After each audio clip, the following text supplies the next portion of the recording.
அஸ்ஸலாமு அலைக்கும் வரஹ்மத்துல்லாஹி வபரகாத்துஹு. கண்ணியத்திற்குரிய சகோதர பெரியோர்களே, சலமத் பின் அக்வா ரதியல்லாஹு அன்ஹு என்று சொல்லப்படுகிற ஒரு சஹாபி, அவங்க சொல்கிறாங்க, ஸல்லல்லாஹு அலைஹி வஸல்லம் அவர்கள் எப்போது துவா செய்தாலும் இந்த வார்த்தையை சொல்லுவார்கள். இந்த வார்த்தையை அவர்கள் ஓதாமல், இந்த வார்த்தையை துவாவில் சொல்லாமல் எந்த துவாவும் செய்ததே இல்லை என்று சொல்கிறார்கள்.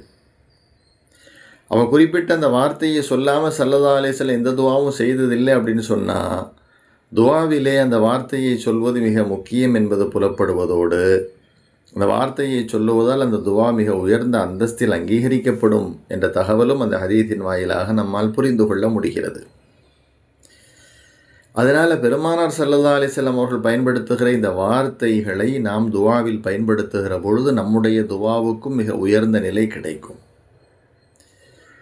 அது என்ன வார்த்தை என்று சொன்னால், அனைவரும் இலகுவான முறையில் சொல்லக்கூடிய வார்த்தை தான்.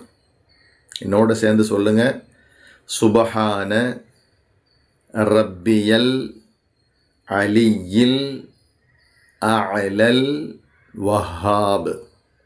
மறுபடியும் சொல்கிறேன், சுபஹான ரப்பியல் அலியில் அலல் வஹாப். இதனுடைய பொருள் என்ன?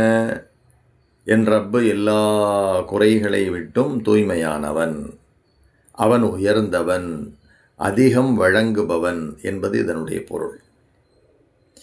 தபரானியில் இந்த ஹதீஸ் இடம்பெற்றிருக்கிறது.